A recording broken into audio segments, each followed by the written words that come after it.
नमस्कार, evening agenda देख रहे हैं आप। मैं हूं आपके साथ प्रशांत कटारे और बुलेटिन की शुरुआत रायगढ़ से आई बड़ी खबर के साथ, जहां महानदी में एक युवक युवती का शव बरामद हुआ है। लोगों ने महानदी में लाश होने की सूचना दी और आपस में रस्सी से बंधे ये दोनों शव बताए जा रहे हैं। मौके पर पहुंचकर पुलिस जांच में जुट गई है। दोनों शवों की अभी तक पहचान नहीं हो सकी है।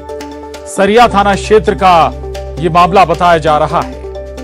तो ये बड़ी खबर है, अहम खबर है रायगढ़ से, जहां महानदी में दो शव तैरते पाए गए हैं और दोनों आपस में रस्सी से बंधे हुए हैं। एक युवक और एक युवती की लाश बताई जा रही है और लोगों ने महानदी में लाश होने की सूचना प्रशासन को दी।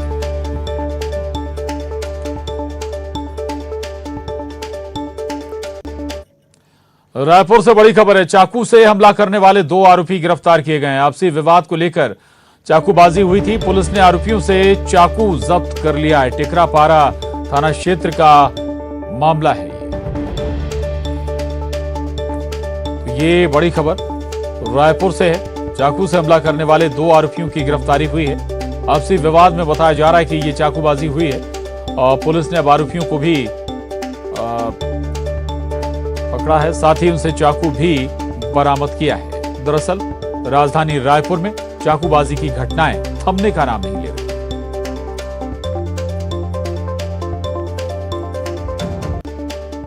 और एमपी के शहडोल से मानवता को शर्मसार करने वाली तस्वीरें सामने आई हैं, जहां शव वाहन ना मिलने से शव को बाइक पर ले जाना पड़ा। ये तस्वीरें सभ्य समाज को शर्मिंदा करने वाली हैं। दरअसल अनूपपुर से 2 बेटे अपनी मां को इलाज के लिए मेडिकल कॉलेज लेकर आए थे, लेकिन समय पर इलाज ना मिलने से उसकी मौत हो जाती है, जिसके बाद शव वाहन भी नहीं मिला। दोनों बेटों ने पैसों के अभाव में अपनी मां के लिए 100 रुपए का एक लकड़ी की पटिया खरीदा और उस पर शव रखकर बाइक से 80 किलोमीटर का सफर तय कर अपने गृहग्राम अनूपपुर के गोडारू पहुंचे।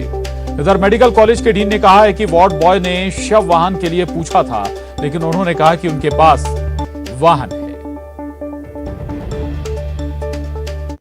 और उसके थ्रू जो जानकारी मिली है, क्योंकि इसके बाद में शव वाहन ले जाने वाली बात थी, तो वार्ड बॉय ने जो उससे पूछा, वो जो बहुत ही सीधा साधा कोई वार्ड बॉय है, उसने पूछा आपके पास इंतजाम है? तो उन्होंने बोला हाँ इंतजाम है और वाहन हमारा बाहर खड़ा है। तो वार्ड बॉय ने यहाँ तक बोला कि वाहन को अंदर बुलवा लो। उसने बोला नहीं, आप हमें यहीं छोड़ दो, हम शव को ले जाएंगे। अस्पताल प्रबंधन को बस इतनी ही जानकारी है, क्योंकि अस्पताल प्रबंधन से ना मरीज के परिजनों द्वारा वाहन की मांग की गई या वाहन नहीं होने की कोई। शहडोल से ये तस्वीरें सामने आई थी और हैरान करने वाली ये तस्वीरें थी। अनुराग श्रीवास्तव, न्यूज़ 18 संवाददाता हमारे साथ जुड़े हैं। अनुराग, तमाम दावे होते हैं, लाख दावे होते हैं स्वास्थ्य व्यवस्थाओं को लेकर की, तमाम व्यवस्थाएं हैं, आधुनिक उपचार हैं, आधुनिक मशीनें हैं, लेकिन ये तस्वीर शर्मसार करती है। शव वाहन भी उपलब्ध नहीं हो पाया था। बाइक पर रखकर अपनी मां के शव को 2 युवक ले जाते हैं। अनुराग, बिल्कुल प्रशांत, न सिर्फ हैरान करने वाली बल्कि शर्मसार करने वाली ये तस्वीरें हैं। हालांकि अस्पताल प्रबंधन इस पूरे मामले को लेकर सफाई दे रहा है और उसका कहना है कि जो पीड़ित के जो परिजन हैं उन्होंने किसी भी तरह से वाहन की डिमांड नहीं की थी। लेकिन सबसे बड़ा सवाल इसी बात को लेकर है कि पहले तो इलाज में लापरवाही बरतने का आरोप लगाया गया और उसके बाद जिस तरीके से बाइक पर पटिया लगाकर शव को ले जाया गया, वो तस्वीरें सभी ने देखी। खुद ही जो है अस्पताल प्रबंधन ने इस पूरे मामले को लेकर संज्ञान में लेते हुए कार्रवाई क्यों नहीं की, इस बात को लेकर भी सवाल खड़ा हो रहा है। और सबसे बड़ी बात यह है कि ये जानकारी भी निकल कर आ रही है कि जो एम्बुलेंस अस्पताल प्रबंधन के पास मौजूद हैं वो अभी रनिंग कंडीशन में नहीं है, यानी कि अभी उनका रजिस्ट्रेशन पूरा नहीं होने के कारण उनका इस्तेमाल शुरू नहीं हुआ है। तो यहाँ पर भी कई तरह के सवाल खड़े होते हैं। और सबसे बड़ी बात है कि मेडिकल कॉलेज में यदि इस तरीके की सुविधाएं नहीं मिल पाई तो कई तरह के सवाल जरूर खड़े होते हैं। तो ये तस्वीर जो निकल कर आई वो बेहद शर्मसार करने वाली है और अब इस पूरे मामले को लेकर क्या एक्शन लिया जा रहा है ये देखने वाली वार्ड बॉय ने पूछ लिया कि आपके पास वाहन है या नहीं है, क्या इतने भर से इतनी श्री हो जाती है? अगर किसी मरीज की मौत हुई है तो क्या स्वतः संज्ञान लेकर अस्पताल प्रबंधन को व्यवस्थाएं नहीं करनी चाहिए थी?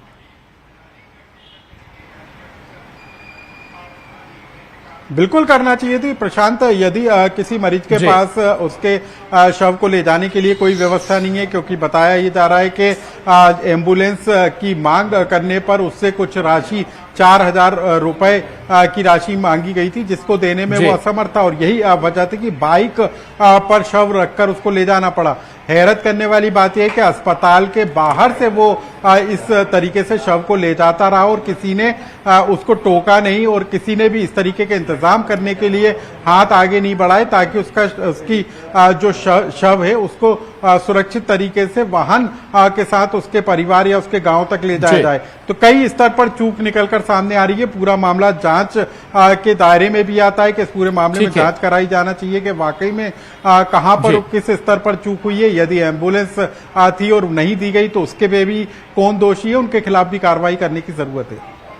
बिल्कुल बिल्कुल, ये एक सवाल है कि कहां चूक हुई है, इसकी जांच होनी चाहिए, लेकिन इससे भी बड़ी जरूरत इस बात की कि जो चूक हुई है, जहां लापरवाही है, उन लूप होल्स को भरा जाए, ऐसी चूक दोबारा ना हो। बहुत शुक्रिया अनुराग आपका पूरी जानकारी के लिए। आगे बढ़ेंगे। खरगोन पुलिस ने रामनवमी पर हुए दंगे के फरार दूसरे मुख्य आरोपी वलीउल्लाह को इंदौर से गिरफ्तार कर लिया है। इसके पहले रविवार को ही वलीउल्लाह के भाई शमी उल्लाह को पुलिस ने गिरफ्तार किया था। खरगोन पुलिस ने 10,000 रुपए का इनामी अपराधी वलीउल्लाह के साथ आरोपी को पनाह और संरक्षण देने वाले आरोपी के रिश्तेदार सादिक शेख को भी इंदौर से गिरफ्तार किया है। पुलिस ने अब दंगे के आरोपियों पर शिकंजा कसना शुरू कर दिया है। रिसेंटली एक जो इम्पोर्टेंट इसमें क्रिमिनल था वलीउल्लाह के बारे में सूचना मिली थी कि इंदौर में अपने रिलेटिव के यहाँ छुपा हुआ है, तो एक टीम भेजी गई थी और इंदौर से उसको चंदननगर थाना क्षेत्र से उसको हिरासत में लिया गया। जिसने उसको शेल्टर दिया हुआ था उसको भी इस केस में आरोपी बनाया गया है। देखिए, खरगोन ने दंगे की विभीषिका झेली है। आप लोगों को मालूम है कि 15 दिनों तक कर्फ्यू लगा रहा और उस समय जो मुख्य आरोपी था वो फरार था। पुलिस की सतर्कता से वो कल पकड़ा गया और चूंकि ऐसे अपराधी जो समाज में विद्वेष का भाव पैदा करते हैं, जिनके कारण शहर अशांत रहा, वैसे लोगों को कठोर दंड देना ये कानून की मंशा भी होती है। इसीलिए उस पर राष्ट्रीय सुरक्षा कानून के तहत डिटेंशन ऑर्डर पारित किया गया है और उसको जेल भेजा गया है। खरगोन दंगे के फरार आरोपियों पर पुलिस ने शिकंजा कसना शुरू कर दिया है।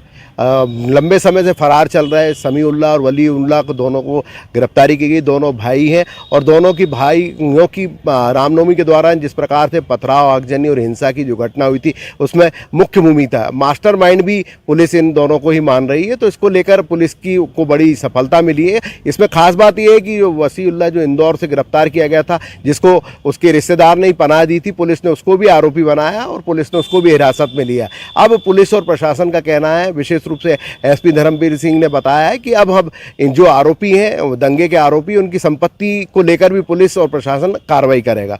आशुतोष पुरोहित, न्यूज़ 18 खरगोन।